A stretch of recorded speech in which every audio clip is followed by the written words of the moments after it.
There comes a time when we heed a certain call, when the world must come together as one.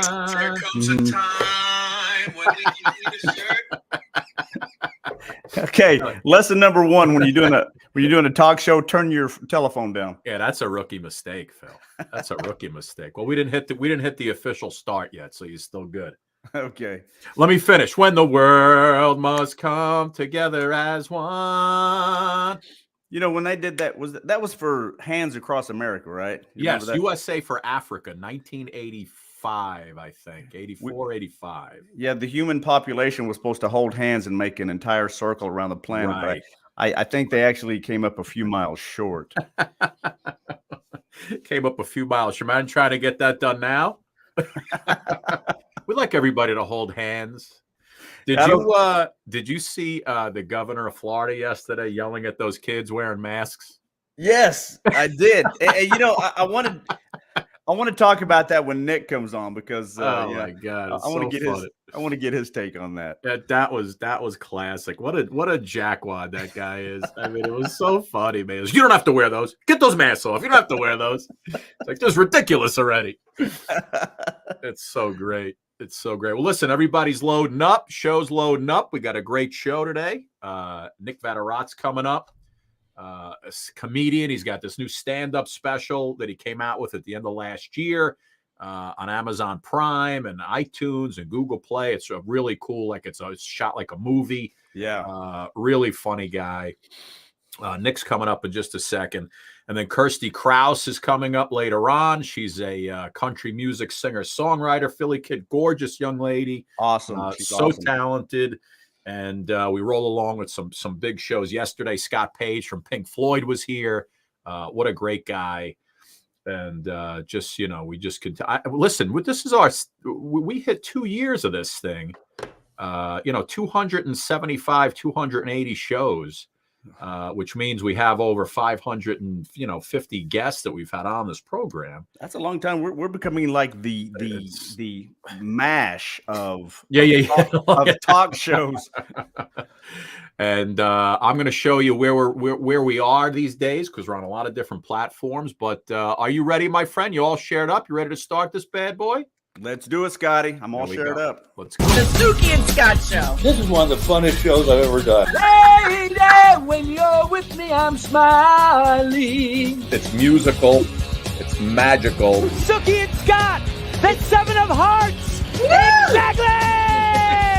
Exactly. This is a sexy show. Someone's getting some action. Now, these larger-than-life personalities are on an exciting new journey as they bring you the Suki and Scott Show. You guys nailed it. You're great. You ask great questions. You listen. I answered you because I have respect for you guys, and it was a question respectfully put. The Suki and Scott Show is your one-stop destination for humor. You like De Niro and Cape Fear. Counselor. Entertainment. Jesse's girl. Wonderful. Can you paint with all the colors of the wind? And optimism. You guys have such amazing energy. Ultraviolet light, it gets in there and it just fights the kung flu, is that right? Okay. Let's laugh together. I love him. The Suki and Scott Show. Yeah, Philly kid. We've been laughing for 2 years now. Laughing and singing it up and just having. You know what? Philly, I lost you. What? Oh, there you go. I lost your sound for a second. You're back. Oh, you're doing that on purpose, you bastard. I see you doing that on purpose.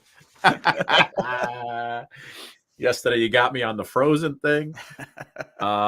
Listen, man, we added yesterday Glued TV to our affiliates of the Suki and Scott family. And, all these guys running the show, we appreciate it. We're on in so many different streaming platforms, MeTV Plus, doing a couple million people a month.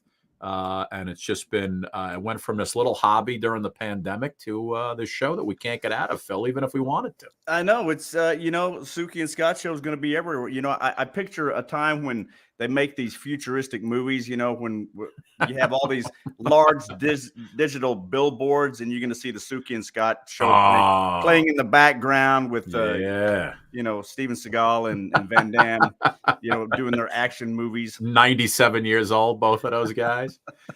Philly Kid, listen, you have done a fantastic job filling in for Souk whenever she's off. And being that it is the 2-year anniversary of the show, before we bring Nick Vatterott's coming up in just a second, it's the 2-year anniversary. So we've been doing all these fantastic flashbacks. I think it was maybe 2 summers ago, last summer. I can't even remember now. You were filling in for Suki. We had the great Tommy Davidson on the show. Oh, yes. Take a look, quick flashback minute, and then we'll bring Nick in on the other side. Watch. It's a Suki and Scott show. Fantastic flashback. Give me 30 seconds of Candyman. I gotta hear Candyman. You can take a rainbow, sprinkle it with dew, serve a lemon pie and give it straight to you. The Candyman can hold on, shaboing boing. The Candyman can. The Candyman can, because he mixes it with love and makes the world feel good. Hold on. Pow, the marbles down. So what if President Obama was singing a duet with him? Well, that first of all, who can take politics, do them black and white? You voted for a guy who had a cat on his head tonight. Obama man can. Obama man can, and he did it just an 8. I made the world feel good. It's a Suki and Scott show. Fantastic flashback. Yeah. Oh, man. Tommy's got a new show on Disney Plus that I believe just started, so he's going to be coming back on soon. And it's funny how different everything looked with cameras, and you know, everything's a little fuzzier back then, and it was just it's great the way the technology advanced since we come on.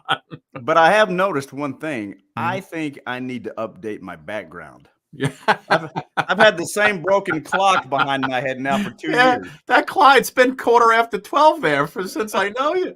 It's so funny. Anyway, listen, Philly Kid, Nick Vatterott's coming up. The guy's been on Conan. He's been on Jimmy Fallon. He's got a new special coming out called Disingenuous. It's actually not coming out. It's already out. It's been out for a couple of months now, and it's doing amazing. It's so funny. Here's the trailer for it, and then we'll bring Nick in on the other side. Lots to talk to him about why.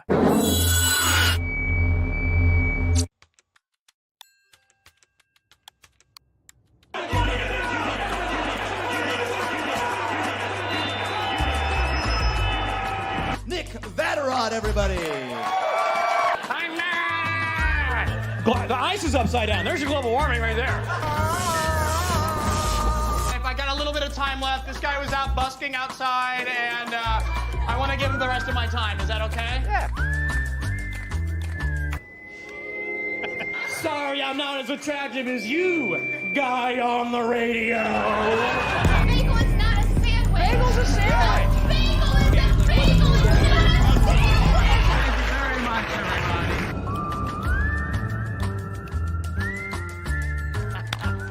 Stand-up comedy, here I come. There he is, ladies and gentlemen. I know. It looks like every other special, right? Hey, Well, it's so good to be with you guys. Nick, let me ask you a question. What kind of blasphemous person says a bagel's not a sandwich? Who was that? What the hell's going on? Well, you know what? It actually comes from a part of the movie, a part of the stand-up chunk in the movie where I was in Las Vegas, and I heard I was feeling really rough in Las Vegas. Okay. And I saw this 2 older couples and they just warmed my heart, you know, because in Vegas, it's always like you never leave Vegas feeling good. You're never like, that worked out all right. You know, it's always like, oh, why did I do this? Right. And I wanted to be around these 2 sweet, because isn't that all we want, is to be like an old person with the person we love, and just we live this life with you. Win. That's the jackpot, right? Right. And I go over and I kind of sit next to them because I want to hear their sweet conversations. And the gentlemen were getting the ladies some food, you know, and they're like, what do you want? And the ladies were like, whatever you get, I'll get. And the other, and they just kept like complaining to the men, and the men were like, and then the men came back and they were like, man, this is, you say, you know, she's like, you whatever you get, you get. And so he brings back, and it's like, it's a bagel, and she's like, you said you're getting a sandwich. This isn't a sandwich, this is a bagel. And I was just like, I moved as far away from the couples as possible, and I was like, oh no, that's the best case scenario if it all works out. So that's sort of, I agree with you. That's a total sandwich. Right. That's bliss, huh? Married life, 60 years, bliss. Yeah, exactly. Hey, Nick. Earlier, Scott and I were talking about something we saw on the news yesterday. I wanted to get your take on it. Ron DeSantis, he went to a high school type deal, and I think he was going to pass out some awards to some high school kids. Well, they had masks on, and he basically chews them out. Get those masks off. This is ridiculous. You don't need them. You don't need them. Stop with this COVID theater. So I want to ask you, given that, how are people adjusting now that the pandemic is over? In your eyes? Yeah, I mean, it is the whole mask thing is funny to me because I think half the population like underestimates their worth and the other half overestimates their worth. You know, I mean, if you ever talk to somebody and you feel like spit come out of their mouth and land on your lip, you're like, I could see a mask, being helpful. There's some people when we go, post pandemic, every time I talk to them, I want them to wear a mask because they spit in my face the entire time I talk to them. But then conversely, I was in the park the other day. There's nobody in the park, nobody. And there's a guy jogging by himself with the mask on. And I'm like, buddy, you're not going to give it to the birds.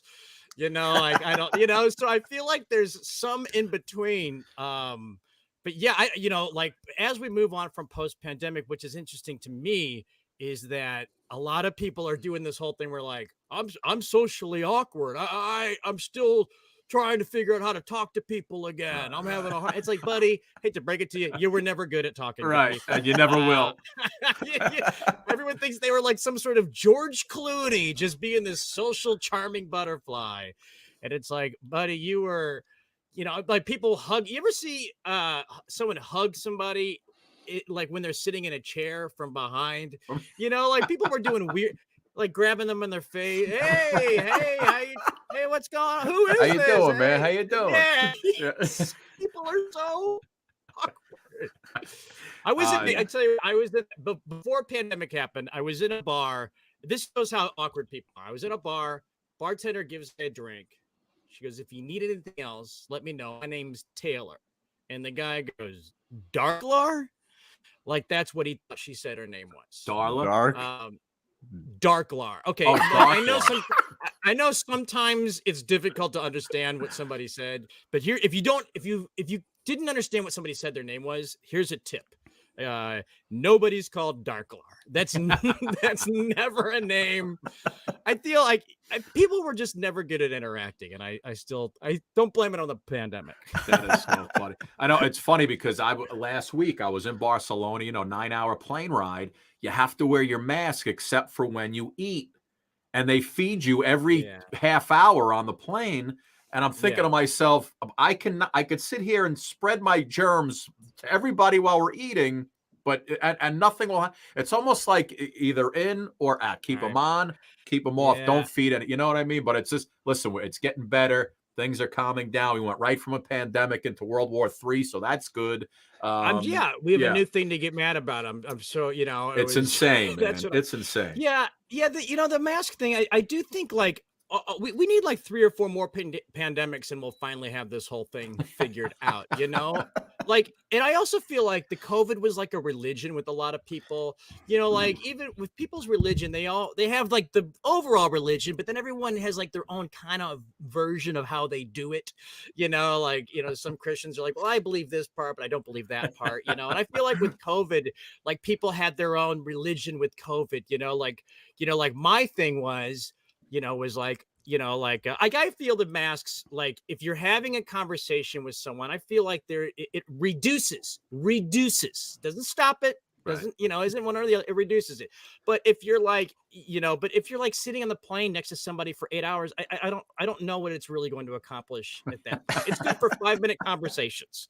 If you're having a conversation with somebody 5 minutes, you have it. But then I also had things where, like, when I was in the grocery store, I would like hold my breath when I walked by people. That was my religion. I was like, well, if I hold my breath and I was sometimes I'd be like, oh, this cereal aisle's longer. I should have gotten a good breath at the end cap down there because I think I'm gonna run out around the oat bran. Yeah, and the pandemic, it also did away with a lot of close talkers. I had a good buddy of mine that I worked with for many, many years, and this guy. He would start off with, "Hey, Phil." And the next thing I know, his teeth, I'm looking right into his teeth. I mean, he had some nice straight teeth. But now, after all this pandemic and all the social distancing, preaching that, he doesn't close talk anymore. And I actually kind of miss it. Yeah, you have no idea what he had for lunch anymore. You have no idea. I love it, Nick. I was watching some of your stuff before when you were on Fallon when he was doing late night years ago. I was watching one of your sets, and you were doing a bit on people who, when they come to foreign words, like on a menu or something, they change their whole speaking, right? So like. Oh, yeah.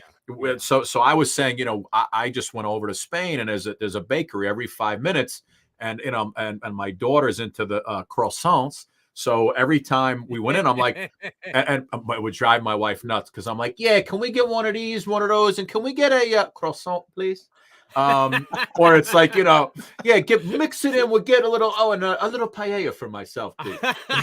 And you were doing a bit like, and I was cracking up because the way you were doing it was so funny. And then the whole you got to do your Rosetta Stone thing for Phil with with the crack CD. You got to do that one for Phil. Well, okay, so when I used to bartend at a Mexican restaurant, and there would always be the people that would come in and they like, "Hi, can we get margarita?" And by the way, I love when you've got like this beautiful East Coast accent. So I even love when you slip into the croissant even more. It's absolutely even more jarring. It's so great, and it's so funny because like I always like no one does it at a German restaurant. No one's like, waiter, can I have that schnitzel? Like nobody. It's only like like certain languages. Now you're imitating the guys from Hogan's Heroes when you're doing that, right? Right. Can we get this schnitzel, please? Do you want any dessert? 9. Okay, all right. Get you the check. But like, yeah, and then like the Rosetta Stone thing is funny because like I never learned any real Spanish at my restaurant. And then one time I was at a garage sale and when I was like learning how to speak Spanish Rosetta Stone CDs, and I got it. And then I'd always heard that you like, I get home and it was like $5, $10, something like that. And they were all scratched when I got home. I was like, well, that's why they were so cheap. But it's good I noticed it because I was going to play them while I was asleep to try to subconsciously learn Spanish. You ever hear that trick, So could you imagine if I did that, go down to Mexico, like, hola, ¿qué estás? No,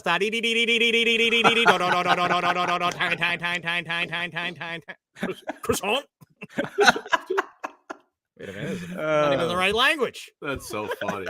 It's funny though because like do you guys Montreal? I'm gonna tell you something. Here's a little life hack. Montreal, if you can't afford Europe, Montreal. I don't know why we don't talk about Montreal more. Yeah. It is like Groupon Europe. You can just go there and it feels like you're in France. And I would try to speak. I took French there. And I would try to go there and I would try to like speak the language. And every single time, they would be like, bonjour. And then I would be like, bonjour. And then go, what do you want? And I'd be like, they could tell that I didn't really do it. And it's funny. It's almost like the town's putting on a little play, where they all like, they're I think Phil. Phil really froze this time. I love when it freezes on somebody's eyes closed. Like I just hold on. Let me get him out of there. He'll come back in a second. That's so funny. Yeah, because I don't know if he's bullshitting me or not half the time when he freezes. Oh wait, here he is. He's back. He's back. Hold on. There we go. Phil, we thought you were free. You thought you were fooling around. That's Wi-Fi in Oklahoma, man. I've been on meetings where I've frozen. The only thing worse than freezing is when you get the lag and it just sounds like you're drunk. Like someone's talking. He's like, "Yeah, it's what we need to do. People together. You love all of you." It's great. I love that, man. Listen, you have before you keep going, you have the special out, Disingenuous. It's on on Amazon Prime, iTunes. How's that going so far? It's getting good reviews, by the way. Yeah, people seem to love it. Really wanted to do a special. There's so many great specials out there. There's so many amazing, hilarious, funny people. I wanted to do something that was just sort of different than everything else, you know. And as you saw from the trailer, it's definitely like a unique special. It's me running around Chicago, going up at all these different places, and it has this weird, bizarre time travel sort of multiverse sort of aspects to it, because it just gets really bizarre and weird after a while, because like I just wanted to have, sometimes I feel like stand-up gets a little too serious sometimes, and tough, so tough to navigate. It's just, I just want to do something very silly and ridiculous, and Disingenuous is why I entitled it, because it's just like, come on, comedy should be just ridiculous, And that's actually you partnered with Comedy Dynamics on that. Yeah. We had Brian Volk-Weiss was on the show when they came out with the that Disney show that they did, the toy thing behind the attractions. Oh, cool.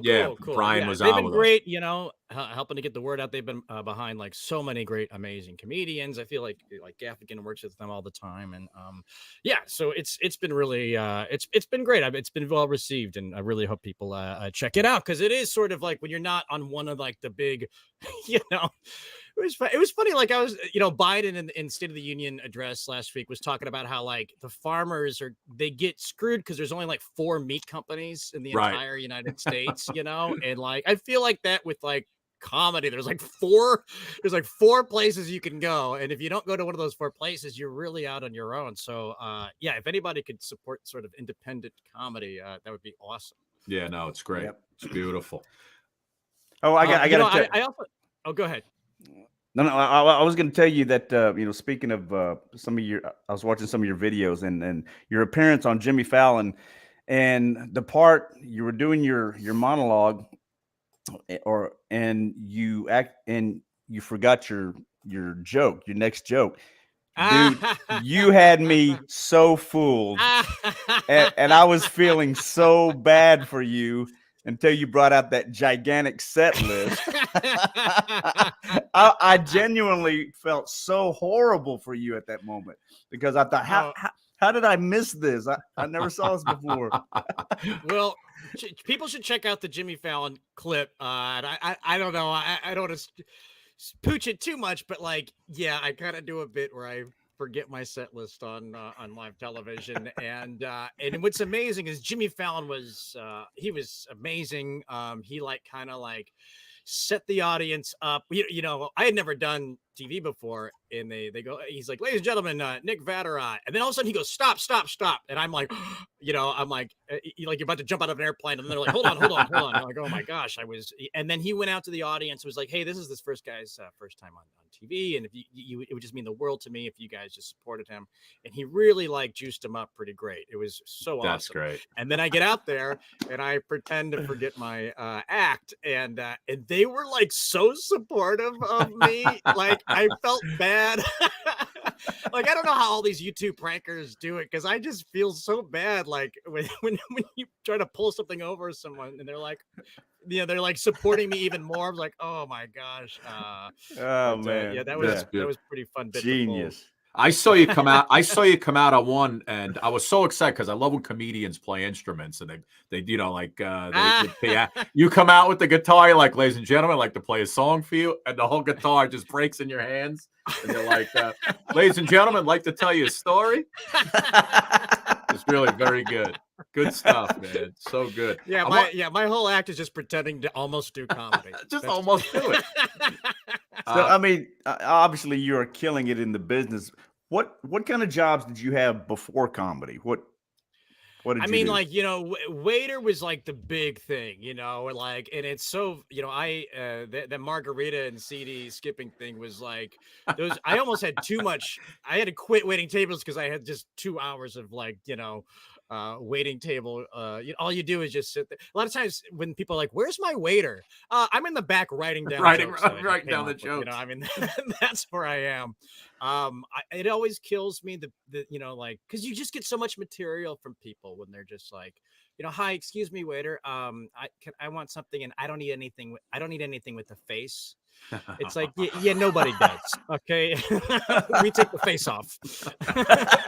Wait, are you eating it with the face? Yeah, no wonder you don't like it. That's so great. Or like the people that would order sandwiches. Remember when Atkins was so big and people were ordering sandwiches with no bread? Yeah.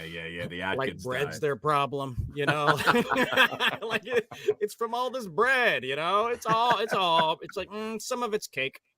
That's so funny. Yeah, Nick, I noticed that you wrote for various shows, and I noticed one of them was the Critics' Choice Awards.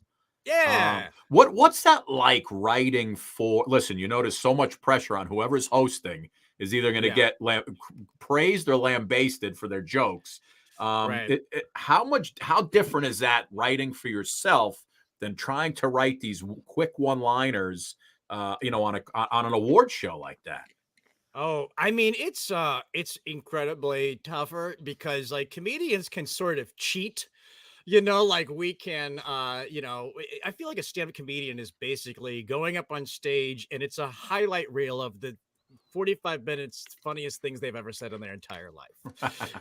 Like you can just sort of like, every time you say something funny, you go like, well, that goes into the act. That Goes into in. the act. And then you have an award show and suddenly you have to come up with like 3 hours of material about, some movie where the cover is just a guy running through wheat, or something, and you're like, there's nothing funny. But you can't like, you can't poo-poo on it too much because you're supposed to. I mean, you can kind of like dig them a little bit, but it's almost like as far as writings for somebody else, for those award shows, it's more about just kind of coming up with something hilarious about these movies that you didn't watch. By the way, because every time you get those right, screeners, you're not watching.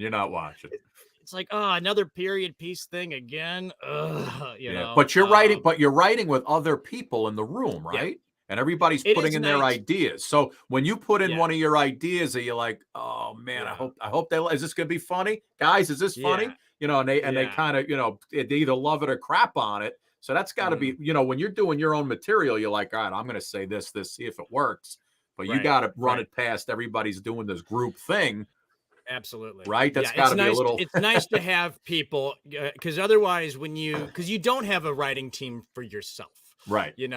Unless you are kind of a Weasley guy that works jokes into conversations every chance that you get, like you come up with a bit and you go like, I'm going to get a coffee and try this joke on the cashier just to Cashier's like, hey, how's your day today? And you just go into it. Oh, it's pretty rough. I tell you, pretty rough. I mean, I don't know what's more sad. The fact that I threw my dog a birthday party this morning or the fact he never showed up. And if you get a laugh out of it, you're like, oh, okay. You write it down and all right. And you're like, I'll have the double mocha cappuccino.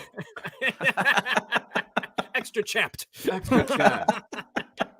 It's great, man. Listen, awesome. It's a beautiful thing. And the thing about today is, you got all these social media platforms where you can become an instant success or one of your bits goes viral. Like, do you do a lot of stuff with like TikTok for the kids these days? It is funny, like, I don't know if you all have noticed this, but like every time a trend comes along, everybody makes fun of it. Everybody's above it, like when Twitter came along, it's like, Twitter's just like Facebook, but less, it's but they became huge, and then like TikTok came around and everyone's just like, I'm not going and dancing, and now everyone's now stand-ups are putting all their like stand-up, like so much of their stand-up material on TikTok and gaining all these like followers and stuff like that, which is pretty interesting. I wish I wish I had TikTok when I was like younger, when I was in college. We used to do stuff just for us. What a waste. It's so funny. Like, I'll post like a joke, that I spent 5 years working on this joke. It gets a couple thousand views. Somebody else like falls down the stairs, 3 million views. You're like, all right, I gotta start taking more shady stairs, walking at night. It's wild what gets those views. It's really amazing. Is. Hey, I remember. Oh, good. I'm sorry. I got a quick one for you. Yeah. River dance in this venue. So that would be river dance from the neck up in this venue. What would that look like? I think I can almost. Yeah. Oh, this is actually perfect. But you guys can't see. My feet are doing it. You just can't see it. Was that Patrick Flatley? Was that his name? The guy from Riverdance? Patrick Flatley? I would say he's my favorite river dancer of all time. Gotta be. I'm going to go out on a limb and say that. I'm with you on that. Listen, Nick, do you, growing up and even now, like, who were your comedic inspirations? Like the guys you used to watch, back when you were a kid? And who do you think like a Maniscalco now is really killing it out there? Oh my gosh, he just destroyed. But like growing up, who were your guys? Were you like a Carlin guy? Eddie Murphy? Eddie Murphy. I feel like every kid saw Delirious. Yeah, absolutely. Yeah. You could just quote it to anybody. If you met another kid, you'd just start doing Mr. T bits and be like, okay, we're friends now. But yeah, and that was like so prominent around the time, and I think I gravitated towards more ridiculous, silly stuff. I think there was a silliness to Eddie Murphy that I think I liked. I think I appreciated guys like, Richard Pryor and George Carlin, like as I grew up later, I appreciated what they did. But when I was a kid, it was like, Steve Martin and Robin Williams and, and Jim Carrey and Andy Kaufman. And, I really love Albert Brooks too, watching some of the stuff that he would do on late night shows. Yeah, great. Which is so ridiculous and silly. And I just liked anybody that sort of did something that I had never seen before. There's all this like race to be the funniest and hottest take and all that kind of stuff. And that's a tough challenge to be the best at any of that stuff. But I'd almost rather see somebody fail at doing something I'd never seen than come up with the usual another, great man and woman joke or something. Yeah. And I'll tell you, you were an Andy Kaufman Award winner, right? That had to be something that was pretty special for you. It was pretty cool. Yeah. And, his brother and sister are involved in that, contest and celebrating him, and the award is, I've sort of like turned on awards a little bit. I used to hate them, but then I won one and I was like, these are actually pretty great. It's just fun, I see right? their value. Yeah. Everyone should win one if they ever get a chance. But I do think that like it's sort of like it's more of like a celebration of stuff in general, even with like the award shows and stuff. Like I if you win, you don't. I always think like when you win an award, especially like the movies and stuff, it doesn't make the movie any better. It is what it is, Right.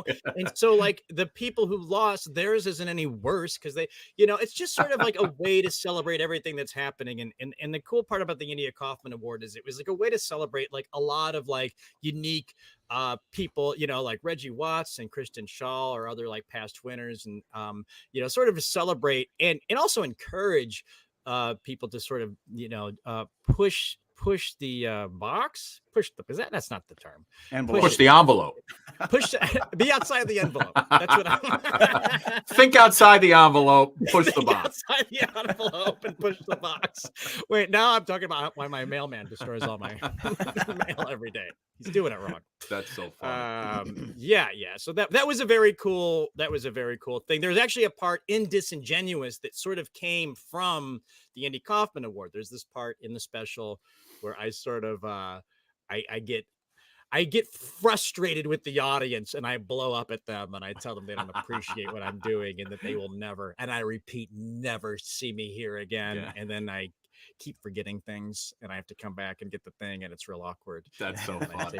And that was, I think that was the thing that I kind of won with when I did the award. So it was, so it was great. helpful for that. Listen, man, it's an absolute pleasure. Disingenuous, Nick Vatterott. It's on Amazon Prime, iTunes, Google Play. Just go watch it. It is really, really funny. Nick, how long did it take you to make that before you go? How long did it take to make that special? Oh man, I mean, I started on this thing about 4 years ago. Wow. I spent like a week or so in a July in pre-pandemic. I don't even know if people remember that time in our history, but you know, and I ran around Chicago. I filmed a bunch of stuff, and then a year later, I filmed a couple extra things that we realized that we wanted to do, and then it took like 4 years to kind of edit stuff and put it together. And then because this pandemic slowed everything, we thought pandemic, we're like, great, we got all the time in the world, and then you're like working over Zoom, and it's a lot of, well, I think we need this. Yeah, rehook in, please, would you? Sign back in. So great, so great, Nick. So we eventually got it done, and yeah, very happy with it. It's beautiful, man. Listen, it's again, Disingenuous. It's on Amazon Prime, which is the main, on iTunes, Google Play, Vimeo. I think you could find it on as well. Yeah, go to Amazon. Everyone's watching it on Amazon, and I Amazon's want you guys real quick before this show started. Before we hopped on, I want people to know that that you two are the real deal. You guys were like singing and goofing off each other before we went live, and I want, because you know, sometimes like you do these talk shows and everyone's just like sitting there serious and looking at their papers, and then you pop up. 3, 2, 1. Hello, welcome to hey, it's good to see everybody. All right, we love each other. And commercial. And, you guys were singing "We Are the World" and everything, and it was pretty awesome. That's so fun. Nice. Thank you. Yeah, know it's real. It is real. We're Thanks, just, Nick. you know, Yep. couple of schmoes hanging out in our parents' basement, Nick. Listen, bud, next project, come back. Love to promote it for you. The energy you have is fantastic and just very, very funny. Thank you, my man. Oh. Well, thanks to both of you. I appreciate it. Thanks, All Nick. pal. See you, bud. Thank you. Bye-bye. Such a funny guy. I'll tell you, Phil. You talk about energy. Wow. I was watching some of his videos before the show, and oh my gosh, that dude is nonstop bundle of energy. Nick's got some good energy. You know, the funny thing is that we've had many comedians on the show, and it's not like going on a Jimmy Fallon where it's okay, here's your 5 minutes, you're going to do a set, and you come out and do your set. A lot of times we've had comedians on the show who aren't all that funny. They're not the same people they are on the stage. And Nick is one of those guys where he just basically, you know, you ask him questions and he's got great answers and funny responses. And it's a lot of comedians, as you know, are mostly depressed people. Right. But you know, it's different in an interview. Sometimes their depression comes across when you're trying to get some good stuff out of them. Yeah, some people are their depressed self, and some people will come on and do their total act. But he's the same one, man. I mean, he's in and out. He's really awesome. good, really good. It's called Disingenuous, and again, it's on Amazon Prime. Let me put it up again. Nick Vatterott, guys, go watch it. It's really, really funny. Take care. And listen, Phil, you would think that just having Nick on the show would be enough entertainment for one particular program, right? Right. But it's not. It's not because Kirstie Kraus is here. And whatever you do, don't call her Kirstie. She will kick your ass. I promise. Kirstie Kraus is here, and she is dynamite. We've had so many amazing singer-songwriters on the show, whether it's country, pop, groups, singles, duets.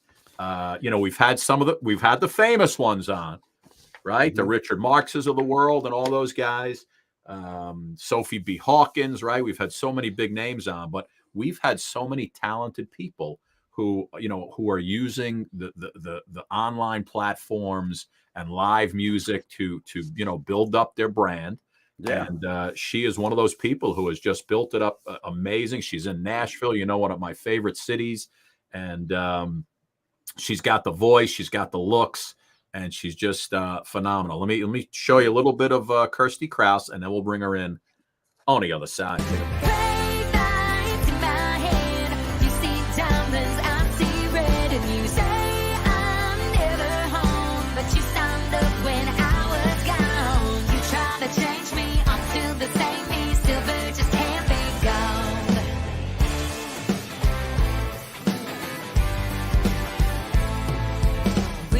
we go round in circles.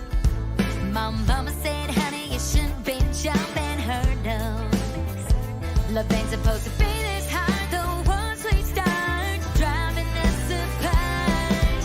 Brave lights in my head, you see diamonds, I see red. You say I'm never home, but you stand up when I was gone. You try to change me, I'm still the same me. Silver just can't be gold. You should know better, we can't be together. Silver just can't be gold.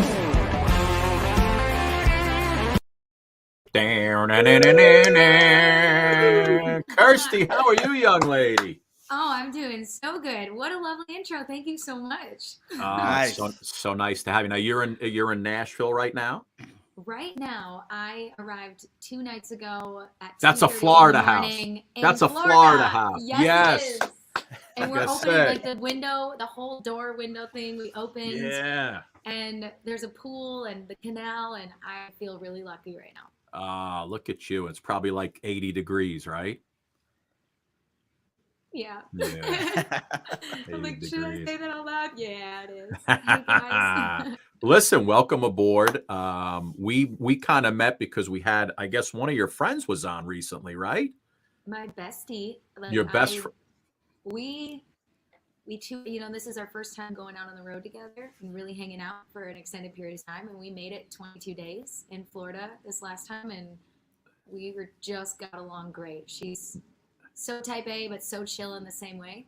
And I loved it. I loved it. Yeah, and she sang "My Church" for me, Maren Morris, which was also very good. She did a good job. Yes. She did a good job. But She's so one hell of a singer. you came from Wisconsin and moved to Nashville, but you started very early, right? Like since you're like a 4 or 5 years old, you've been writing songs, singing, playing instruments. That is correct. I by the time I was 6, I was doing plays and dance and piano and just any kind of national anthems and community theater as well. And then eventually worked at a professional dinner theater till I was 13, and then did some bands in the Midwest and knew that Nashville was going to be home no matter what. It was just a matter of when. And then so I made it my home full time 4 years ago. Oh, that's great. That's great. I love that. nice, I nice. tell Phil all the time, he's got to get to Nashville. I've been there 1,000. Phil's never been. I've been there 1,000 times. And I've driven through Nashville, but you know, that part of the country is a whole lot like where I'm at. I live in Oklahoma. And so, I mean, you know, same, but Nashville is Nashville. And I want to go for a good visit. So, and Kirstie, he's a singer. He's got more followers than all of us put together. The women around the country love this guy. and he's a country singer. And I'm like, dude, you got to get to Broadway in Nashville because it is just, it's like no other place in the world. But yeah, I need to do that. I need to do that. More. Yeah. And you diving in, looking both of you up, and I'm gonna have to do some digging and look up some music. That'd be great. Oh, you just see any of our duets, Kirstie? No. We're like the duet kings around here. You don't want to touch any of those. That's funny. You're the low part or the high part? Oh, I'm definitely the low part. He's just all over the whatever part needs. Yeah, you know? I don't know what I'm doing. I just follow. We started out as like kind of a joke because Phil sings really well, and I just kind of goof around. And we started singing duets, and all of a sudden you're getting 700,000-800,000 views on these duets, and half the women are writing. Half of them write in, please let Phil sing by himself. Scott sucks. And we just like 40 duets later, we do one a week for our audience, and everybody just gets a kick out of it. It's really fun. Yeah. So anyway, let's not talk about us. Let's talk about Kirstie. I want to your song "Bird" was the 2021 International Song of the Year, and so how did that come about? I mean, the collaborations. Go ahead. Yeah, that Bird is you know, when the pandemic happened, I started reaching out. Instead of doing a bunch of things where I was booking, I started reaching out to UK brands, introducing myself and just being like, hey guys, I'm an artist over here in Nashville. And so that's kind of how it started. I started doing podcast rounds for them all virtually. And fast forward a year and a half later, having Bird be named the International Song of the Year for the UK for the live country session, I was like, what? So wow. it's really cool. And I feel like I have a whole family over there, even though I have never even physically set foot over there so far. You know what I mean? Right. And I want it to be that Yeah. way. I want it to be like, by the time I get over there to tour, hopefully in 2023, I have a bunch of people to meet in person. Yeah, that's but your song Something New, it was also nominated, correct? Or am I wrong on that one?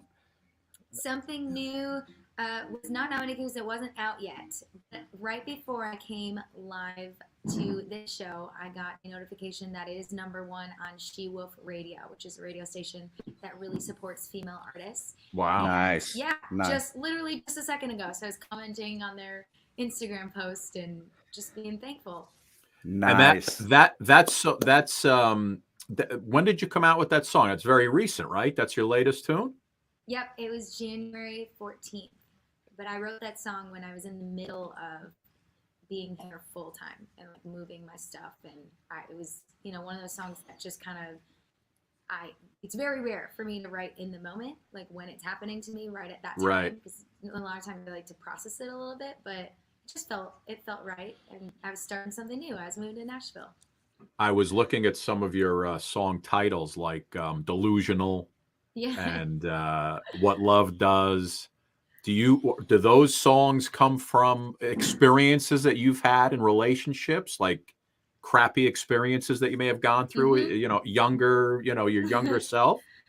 Oh, yep, absolutely. I always say I write a lot of like inspirational songs because I'm all like, your dreams, like this is what I do every day. It's just put myself out there and 110% and go after, my dreams, which is crazy to some people that I want to be a singer and want to sign up for this business.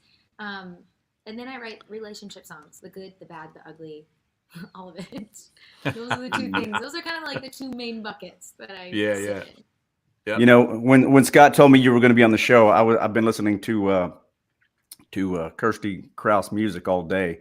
And I got to tell you, I know this song is a couple of years old, but I came across it. It's a version of Jolene that you did with hip hop Christian artist Rip.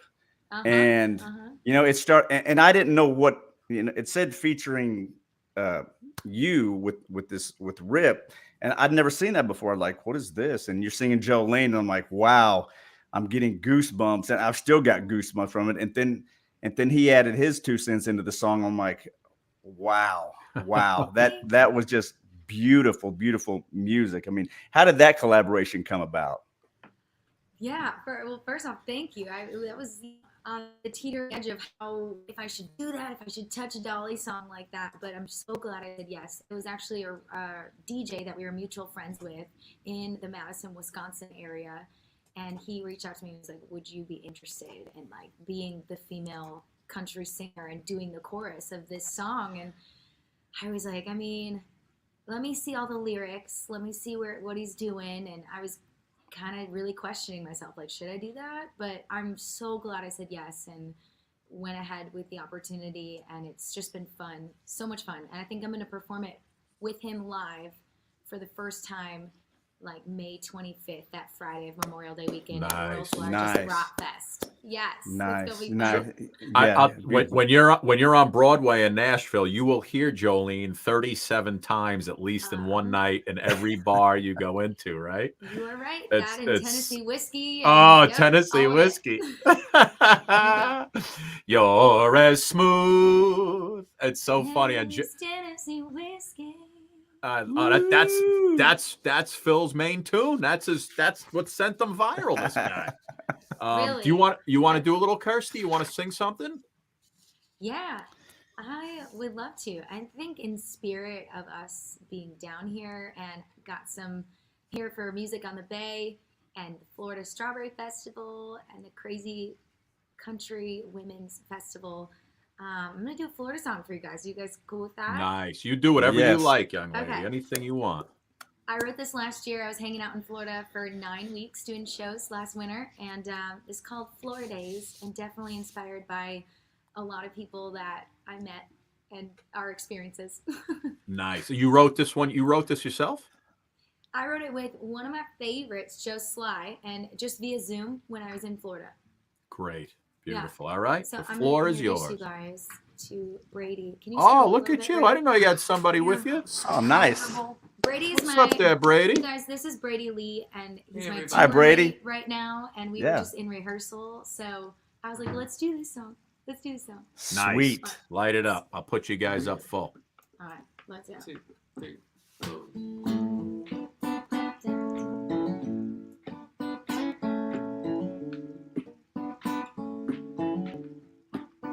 The daggery deck is open. Clock on the wall is broken.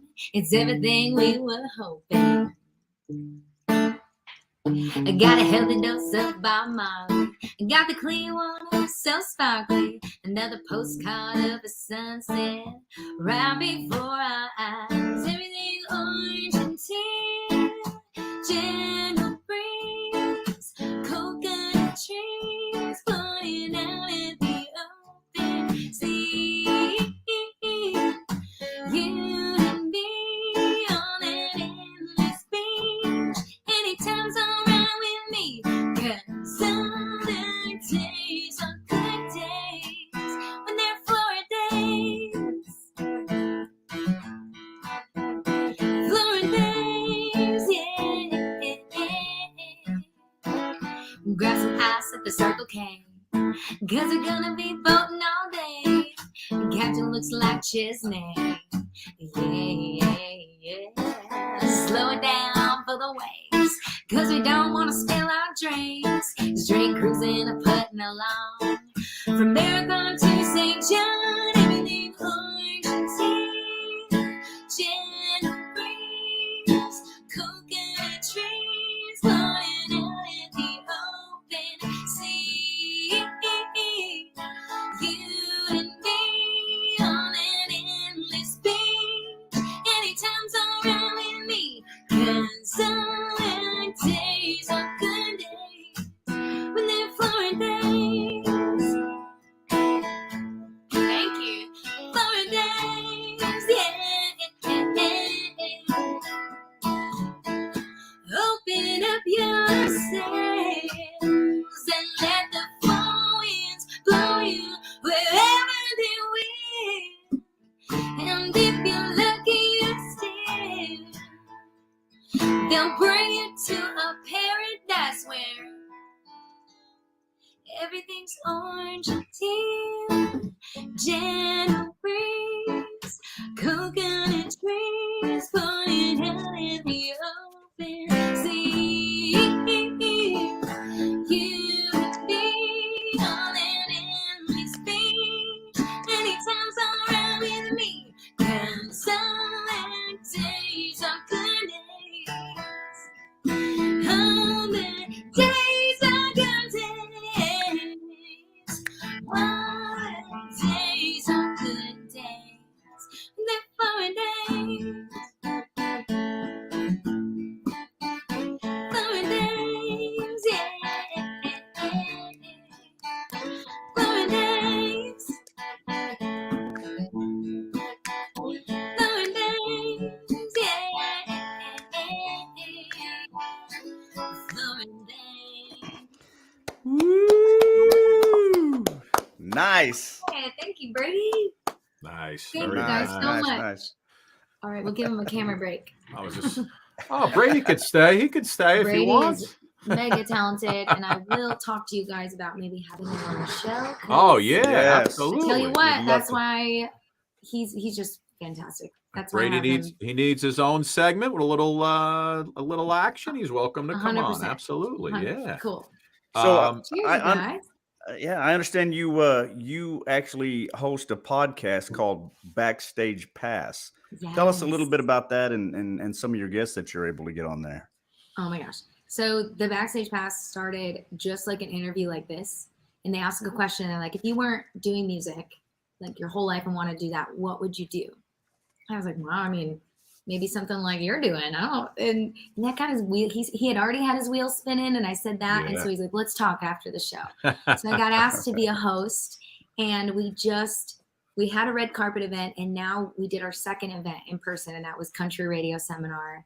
And on any given week, we will have Dylan Scott, Shannon Doa, Lindsay L, Lainey Wilson, Hall & Oates. I mean, you name it.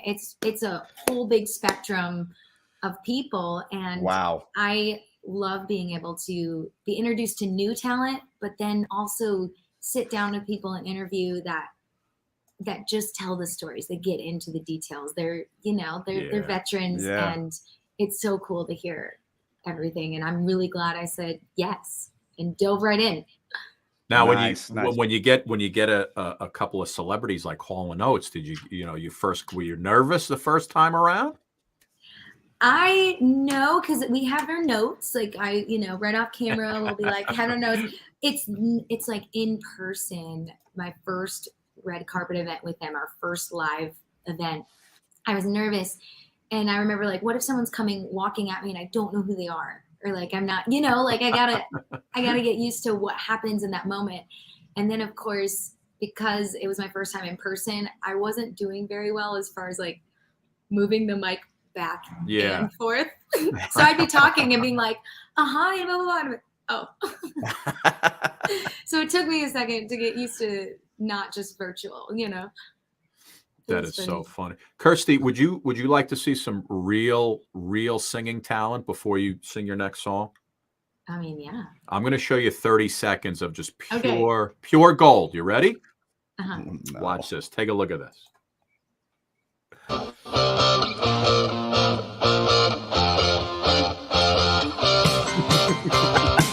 Hey, Scotty! What do you say we take care of a little business? Some BTO, Bachman Turner Overdrive. I like it, Philly. Little BTO. TCB. Come on, baby. This doesn't get you pumping. You get up every morning from your alarm clock's warning. Take the 8:15 into the city. There's a whistle up above. People pushing, people shoving, and the girls that try to look pretty. And if your train's on time, you can get to work by 9 and start your slaving job to get your pay. If you ever get annoyed, look at me, I'm self-employed. I love to work and nothing all day. And I'll be taking care of business every day. All right. Oh my gosh. Oh my gosh. Now listen, if that's not solid gold performance, I don't know what is. Oh my god, that was great. It's like so like Brick Done vibes. Like you got the low part, and like the lyrics are good. I love it.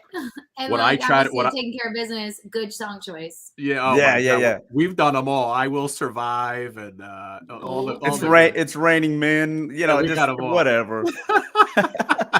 That's so funny. It's just funny, yeah. And it's like I said, some people take it very seriously, and others kind of get the joke. You know what I mean? Yeah. But you want to do another one?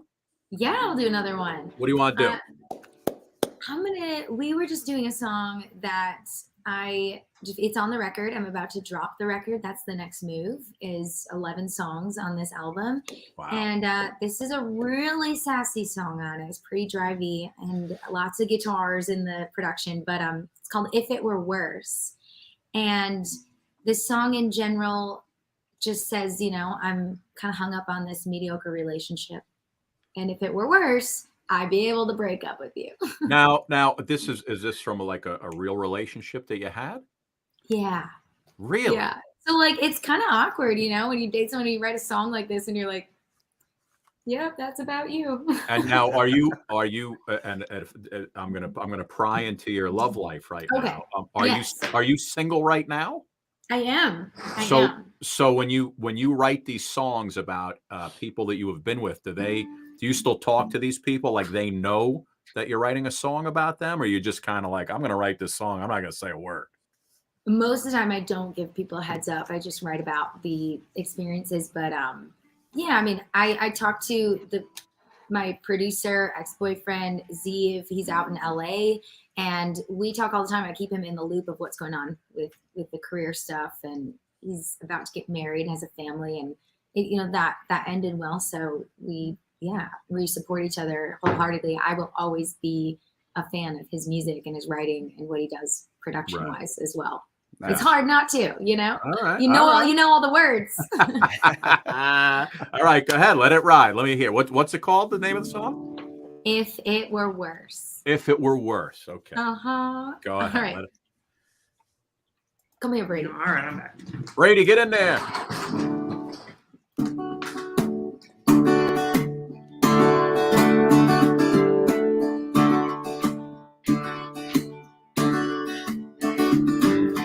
Wish I heard you were cheating. Wish you'd been lying through your teeth. Each day I'm looking for a reason. Call it down or ask you to leave. I keep waiting, I keep staying for something else to change. Nothing's wrong with it, ain't right. I really should leave you tonight. It ain't bad, but it ain't great. I can't leave, but I can't stay. It would be better, it would be better, it would be better if it were worse.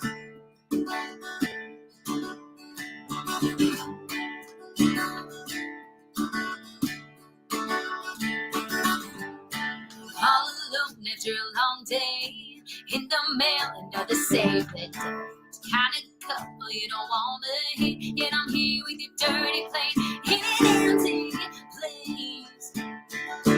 I keep waiting, I keep staying for something else to change. Nothing's wrong, but it ain't right. I really should leave you tonight. It ain't bad, but it ain't great. I can't leave, but I can't stay. It would be better, it would be better, it would be better if it were worse. I wouldn't be questioning myself if it were worse. I wouldn't be going through this hell. And I wanna wake you from now, feeling I made a mistake somehow. Nothing's wrong, but it ain't right. I really should leave you tonight. It ain't bad, but it ain't great. I can't leave, but I can't stay. It would be better, it would be better, it would be better if it were worse. If it were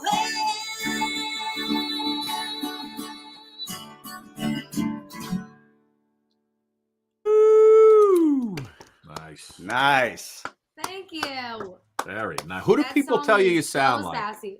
You know, Who do they- that's I don't know, Brady. Who do I sound like? Who does she sound like? People can't pinpoint it a lot of the times, but do you have any input in this? I'd Sorry. put you right in between Miranda Lambert and Dolly Parton. Yeah, okay, That's I kinda can how I see would that. describe your Yeah. sound. Okay, so let that like better for you?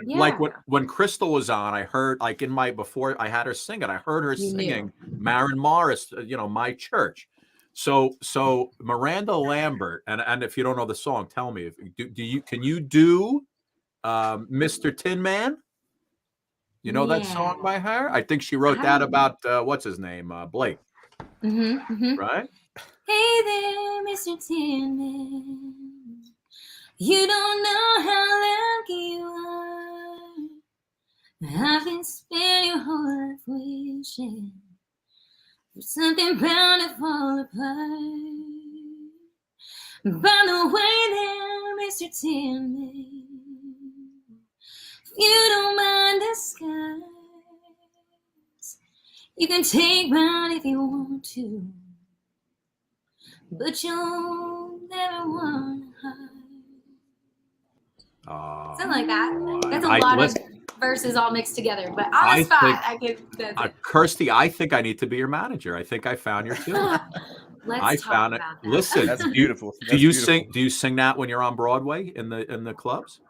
I haven't actually. I sing Bluebird. You but gotta I, sing that. That was really very good. Thank you. I've been told Really? that. Well, like Slow Burn, which is in the same vein, that I should be covering that kind of thing too. Love And it.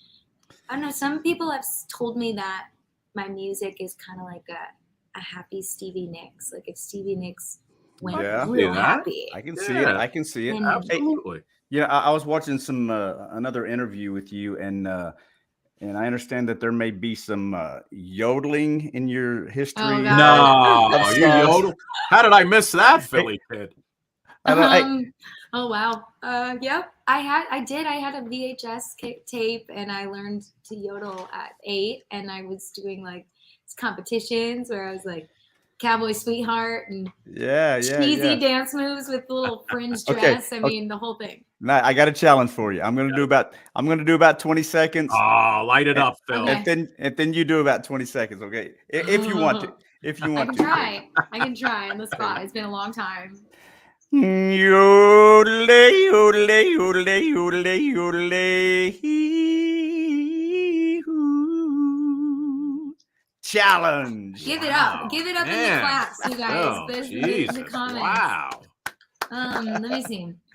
I wanna strum my guitar and you're lady. That's my life. I love the best. You're lady.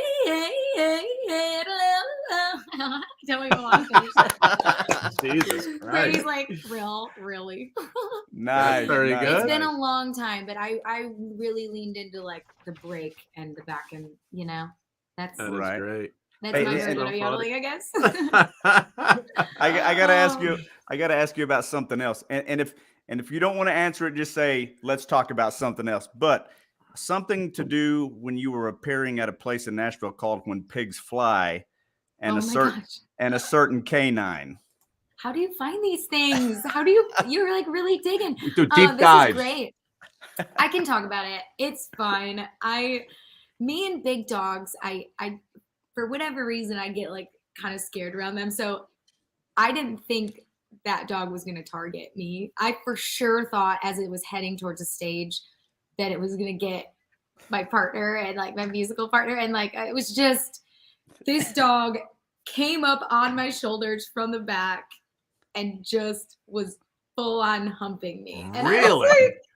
I'm playing a song. I'm like, I don't even know. I have no idea what to do right now. I'm out of my. There's so many ways there's so many responses I can have to that. Well, all I could say is you can't blame the guy for trying. Oh my goodness. It was intense. I want to know where the bouncers were because I've been kicked out for less, It was the owner's dog, and he was laughing. I mean, I guess the dog has done maybe not quite that much, but definitely was like trying to hunt people. Wow.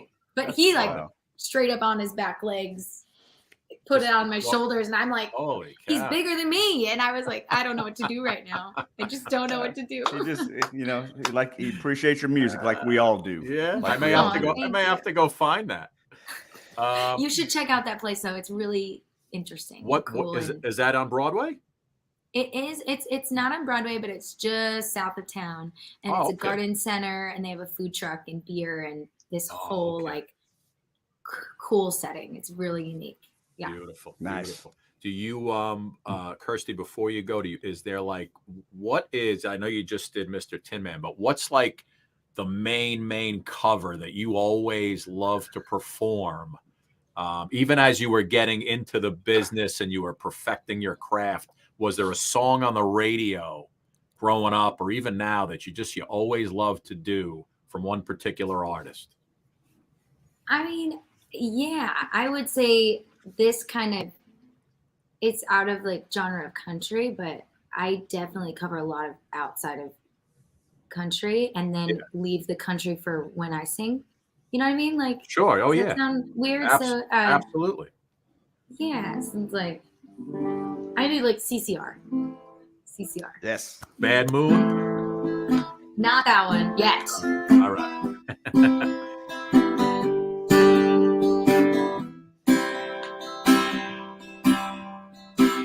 Someone told me long ago there's a calm before the storm, and I know it's been coming for some time. When it's over, the sun is setting, it'll rain a sunny day, and I know shining down like a water. How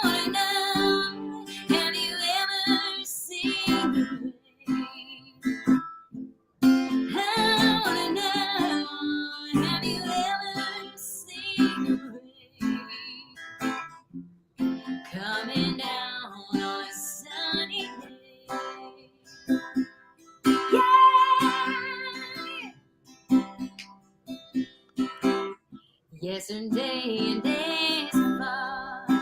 The sun is golden, rain is hot, and I'm feeling away from my time. Till forever on it goes. Through the circle, fast and slow, and I can't stand around there.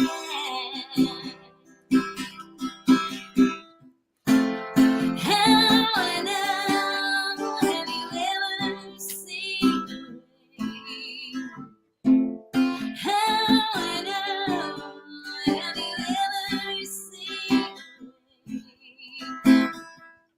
Coming down on a sunny day.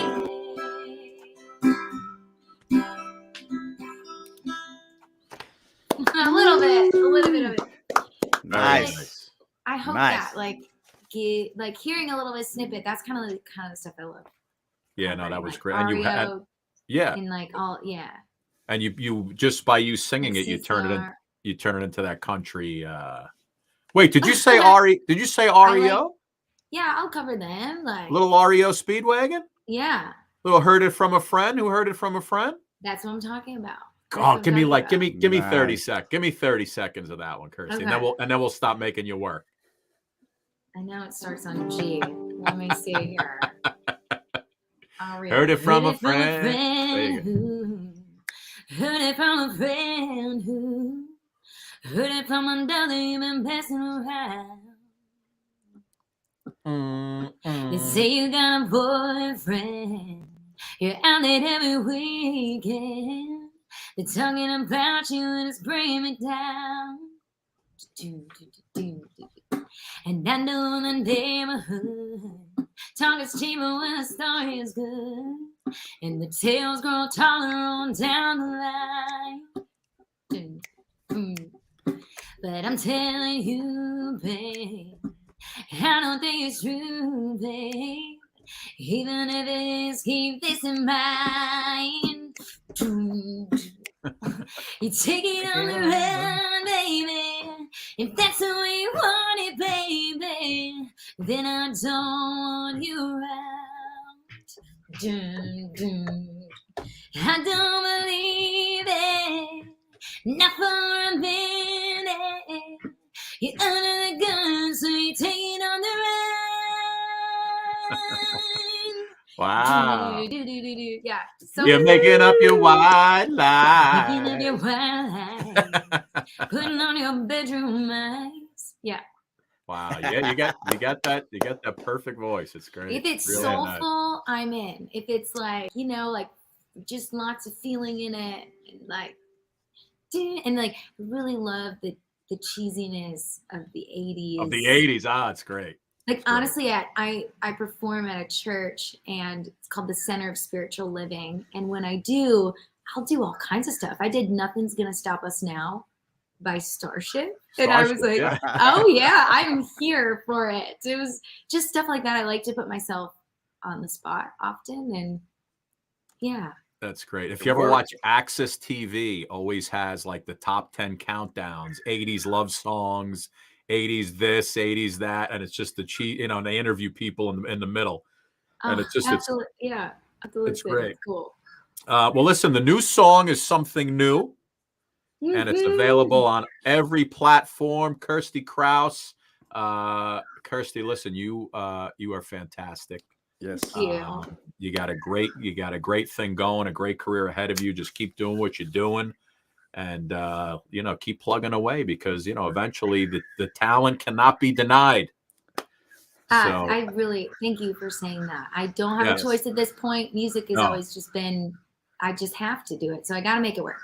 So That's I'm going to keep plugging along, put my, keep my head down and do what's needed to continue. All you have to do is meet guys, break up, meet them, break up. Write about it. Write about it. Write about it. Meet guys, break up. Write about it. Yeah. Hey, real quick, I got to ask you: is Bird about breaking up with a certain guy?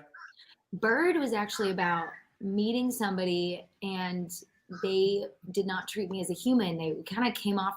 It was really just in an ugly way, you know, like I was not worth their time kind of thing. So instead of getting mad about it, I just kind of smiled and was like, okay, cool. And then I went home and wrote the song called Bird. And it's just about, not letting that negativity get to you, roll it off your shoulder, keeping it positive, and they don't even deserve your bird. The bird. That's what it's about.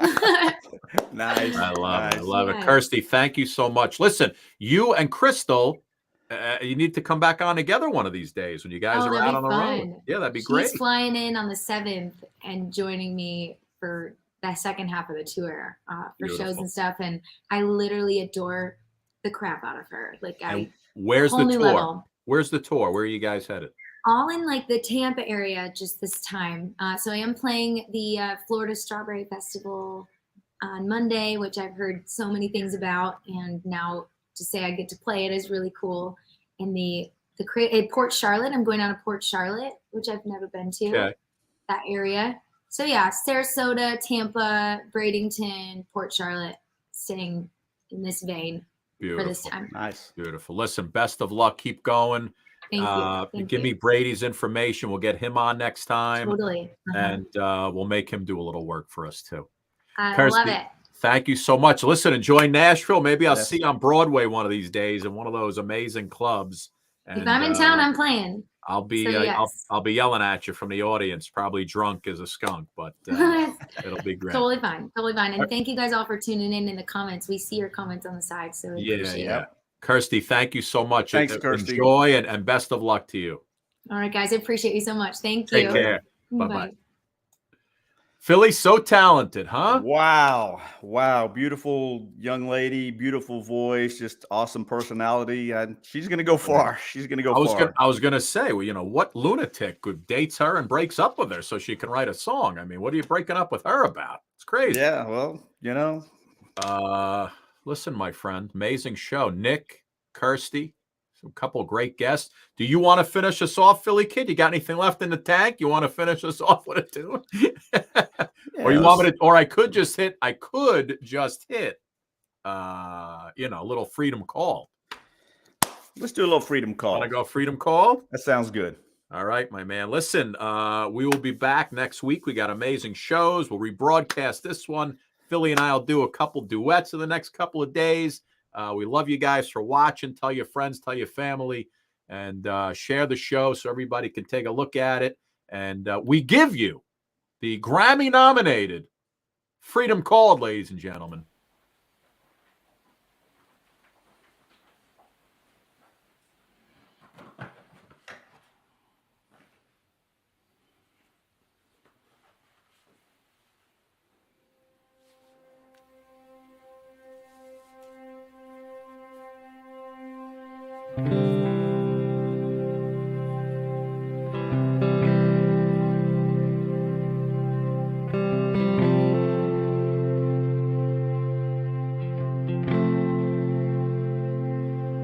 Thank you, soldier,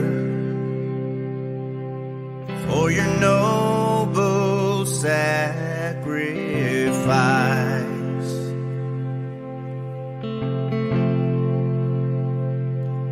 Never forgotten how you paid the price.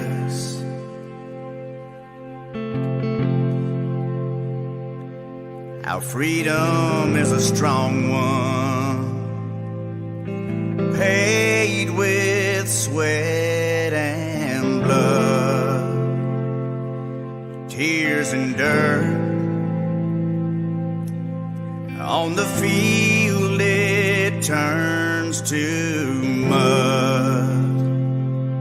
Freedom called, freedom called,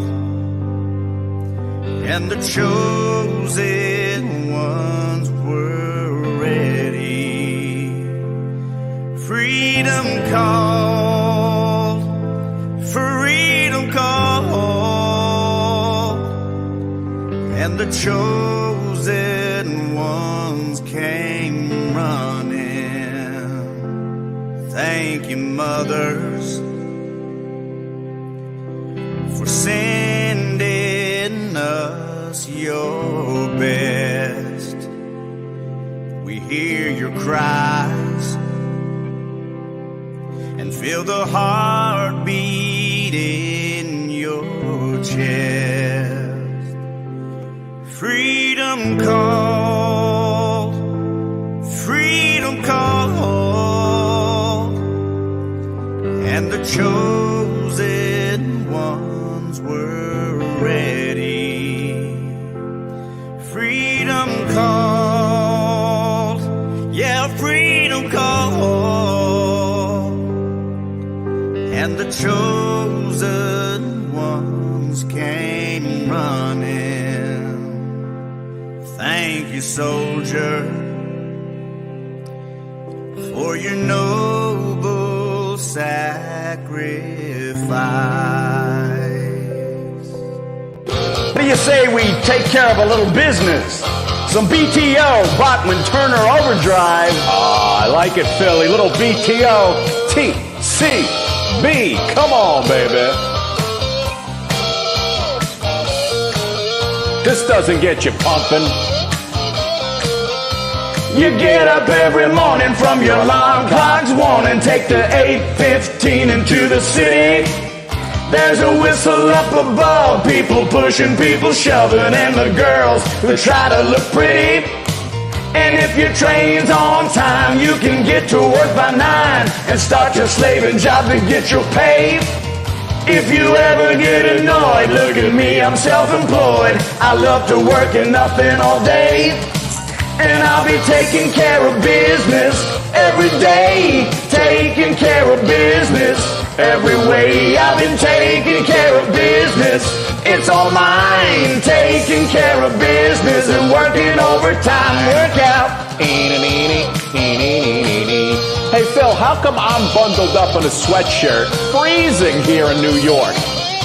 You got a nice t-shirt on, it's warm, it's sunny over there in Oklahoma. If it were easy as fishing, you could be a musician. If you could make sounds loud or mellow, yeah, boy. Get a second-hand guitar, chances are you'll go far if you get in with the right bunch of fellows. Yep, good idea. People see you having fun, just a lying in the sun. You tell them that you like it this way. It's the work that we avoid, and we're all self-employed. We love to work and nothing all day. Ain't that true? And we be taking care of business every day. Taking care of business every way. We'll be taking care of business. It's all mine. Taking care of business and working overtime is. Phil, I don't even play the electric guitar, do you? So let these guys do it.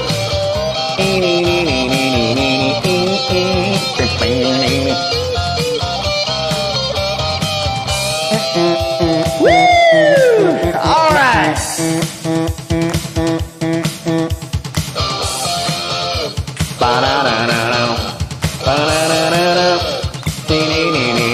Take good care of my business while I'm away every day. Oh, baby. Middle of the week, we got you all kinds of pumped up, baby.